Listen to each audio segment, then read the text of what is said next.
In today's video, I'm about to show you my top 10 most daring fragrances I have in my collections. They're great, that's why I'm keeping them in my collection, so stay tuned. What is going on, guys, and welcome again to another video. Today's video is pretty daring, yeah. But at the same time, these are my favorite daring fragrances. That is why I am keeping them in my collection.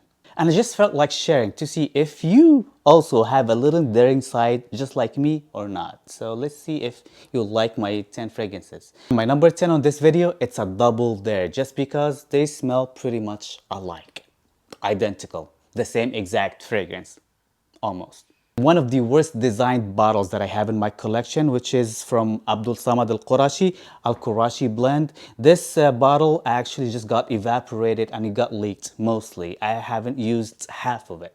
Extremely bad bottle that just opens up like this, and if you put it like sideways, all the juice gonna spill out of it, or it's just gonna evaporate at the most part. And that's what happened to me with this fragrance right here.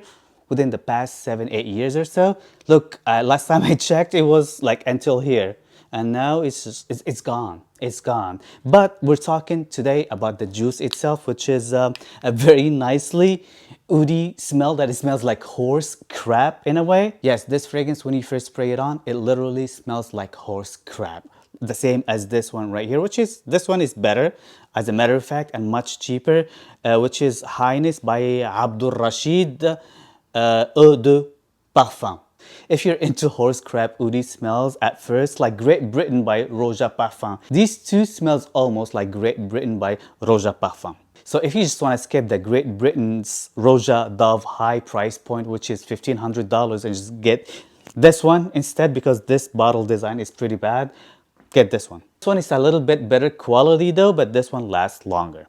But these two fragrances, when they dry down, they smell very leathery, beautiful, slightly woody type of a scent, beautiful scent when they dry down. But at first, you're just gonna have to wait for at least like an hour or so, suffer the horse crap type of smell. Both of these fragrances are very daring, but the dry down is beautiful. Try them out. Number 9 on my list, it's a beast mode type of a fragrance. Literally, all these fragrances that I have here are beast modes. Mostly, there's like maybe like one that is not a beast mode, but besides that, everything else are beast modes. And number 9 on my list is Jungle Jezebel by Sarah Baker. This one is nuclear, beyond beast mode. Literally, guys, this one smells like bubblegum sweetness, like bubblegum beast mode with civet note. And the civet note comes out from a gland that you actually take it out from the civet cat's butthole. And it smells exactly like that, bubblegum and butthole. This one is extremely daring, extremely strong, but addictive at the same time. I personally haven't smelled anything slightly like this one right here when it comes to the daring part especially. That's why I'm keeping this one in my collection with one spray max. That's it. That's all I need if I wear this one. If you are an artist or you're looking for a very artistic smell, try this one out. The next fragrance I have on my list is literally oud and leather. Very masculine, very in your face, no sweetness at all whatsoever, and it's bold in your face. I wear this one usually when I am wearing all black with a leather jacket because it just enhances the leather jacket smells. And I'm talking about Boadicea, the Victorious Complex. This one is pretty strong. This one is pretty animalistic. This one is pretty leathery. So if you love leather-based fragrances, raw leather-based fragrances, try this one out. It's pretty strong. It's good. I like it. It's very daring, but it's super good. All right, number 7 I have on this list is a dupe of Oud Ispahan by Dior, the vintage, okay? And I'm talking about Oud Touch by Frank Olivier, Eau de Parfum. This one, it costs like around $20 to $30. Beast mode, very strong. So if you are looking for a vintagey Oud Ispahan smell, identical vintagey Oud Ispahan smell, this is the fragrance for you. It smells like oud and rose, but the oud in here, it's very, very animalistic. Just like Oud Ispahan vintage, when you first spray it on, you were like, what's going on here?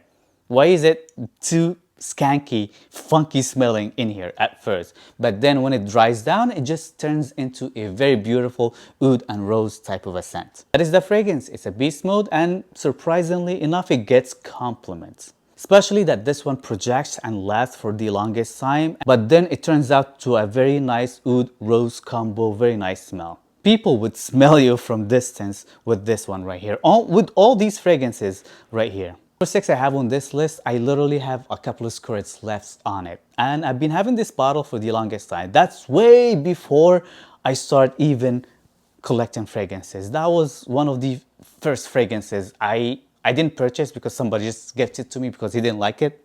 I'm talking over 10 years ago, maybe 12, 14 years ago or something. And I was like on my early 20s at a time, and I was rocking this one right here. Not because I liked it at a time, I didn't, but because that's the only thing I've had. And I just want to go out, and that's a fragrance I had handy. So I put on this one right here, which is Gucci Pour Homme, the first one. I'm telling you, I only have like a couple of squirts left, and I'm just cherishing this just because it's really hard to come by a bottle of this one right here. I love it. It's very pencil shaving type of a scent. It's not sweet at all. It smells a little old and daring. But I just love this scent, and I resonate with this scent with a lot of memories from back in the days. That's why I kind of like have a little bit of a nostalgical feel with it as well. Maybe that's why I'm keeping it, but I like it too. Yeah. Next fragrance I have on this list, it's probably the weakest fragrance on this list because it's not beast mode as the other ones. This one, it's more like, you know, in the mid-range, not as strong, but not as weak at the same time. And I'm talking about Black Number 1 by House of Matriarch. This one is very leathery, oudy, green, but it's nice. This one is nice. This one is different than Complex. Totally different than Complex because this one got a little teeny tiny bit of sweetness, and what it smells like somewhat of a earthy patchouli at the same time. This one doesn't have that. This one is like raw leather in your face. This one, it's not as raw leather in your face. It's a little smoother. So if I want to be very daring, I usually go with this one, Complex. You know what? I forgot another one that smells like Complex, extremely daring as well, that I didn't include in this list, which is Zerjaf Cruz del Sur 2. Not the mango one, but the full pure leather one. It smells kind of like this one right here. I totally forgot to add it on this list, but I am adding it into this list right now, which is kind of like Boudicca the Victorious, but a little bit different. Raw leather in your face as well. But if I don't want to be as daring, especially that this one doesn't project as loud as the other two, I'll go with Black Number 1 wearing black leather jacket as well. So these are my leather based fragrances if I'm wearing a leather jacket. Number 4 I have on this list is Sahara Noir by Tom Ford. This one is discontinued, but it's beautiful. If you love the smell of incense, especially on churches, this one smells like a church. Beautiful smell, beast mode, not for everybody, but I love the smell of this one. For some reason, I just love it. Tom Ford Sahara Noir, it's beautiful. Number 3 I have on this list is the Blue Beast or Interlude Man. This one is the vintage and the first formulation as well. Yeah, I have like half a bottle almost.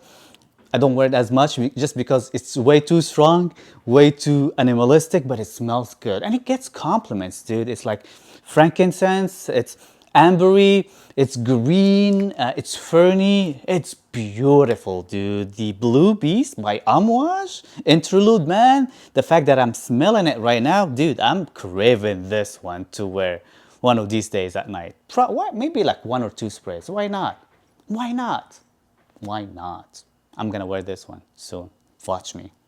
Number 2 I have on this list is probably the most daring fragrance alongside Sarah Baker, Jungle Jezebel. Jungle Jezebel is pretty daring, okay? And the next one comes, when it comes to the daring part, is Al Cut by Zerjaf. This is also the vintage bottle. I've been having this bottle for the longest time, and the cap is flimsy. That's why, honestly, I never really wanted to trade or swap this bottle or sell this bottle just because of that flimsy cap. So I don't know how this one's gonna travel nicely if I send it to somebody. That's why I decided just to keep it. This one is pretty daring. This one is very sweet, very nice, but it smells like you just took a dump, big dump, smelly dump, yeah?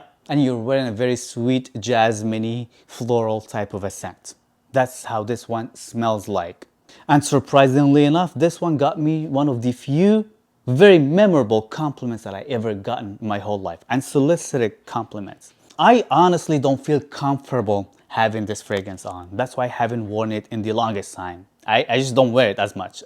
Last time I've worn it probably was 7-8 years ago, maybe, if I'm not mistaken. But this one, surprisingly enough, gets compliments, dude, and it gets very memorable compliments. Alcott is extremely strong and extremely daring too. Alright, number one daring fragrance that I have in my collection that I love, it's a fragrance from MFK, Maison Francis Kurkdjian, John, that is got discontinued. And it was the best one for me personally. This one is very daring because of the honey. The honey here, because it is strong, it gives it somewhat of like a urinal smell in a way. Because honey sometimes, if it's too much, tend to give that urinal smell type of a scent, smell. With amber, incense, and all these dark nuances. Beautiful scent, very complex, and I just love it. Don't recall this one ever gotten me any compliments, to be honest, but I just love to wear this one, especially if I'm like dressing up and going out at night. This one smells classy. If you want to be classy, this is the epitome of a classy scent. Absolute pour le soir. Even though, I'm telling you, even though the honey here gives somewhat of a urinal funky smell, but it smells sexy, very sexy. I'm telling you, again, never gotten any compliments, but to me, to my nose, and to a lot of people that smell this one, also as well from the Fragcom, this is the sexiest, one of the sexiest MFKs, bar none. Oh, this is so good. That was the original Grand Soir back in the day. But because this one was pretty daring, they discontinued that one and they created another one that is very pleasing to the masses, which is Grand Soir or Grand Soir. But that was the original Grand Soir. Absolu pour le soir. So this is pretty much it, guys. Let me know in the comment section down below what do you think of this list. What do you have from this list that is pretty daring? What do you want to try out from this list? What other fragrances that are very daring but it's very beautiful as well? Let me know in the comment section down below. Refresh my memories. Maybe I have it, maybe not. Maybe I want to buy something new. Let me know in the comment section down below. I would love to know. Don't forget to like, share, and subscribe, and see you guys next time. Peace.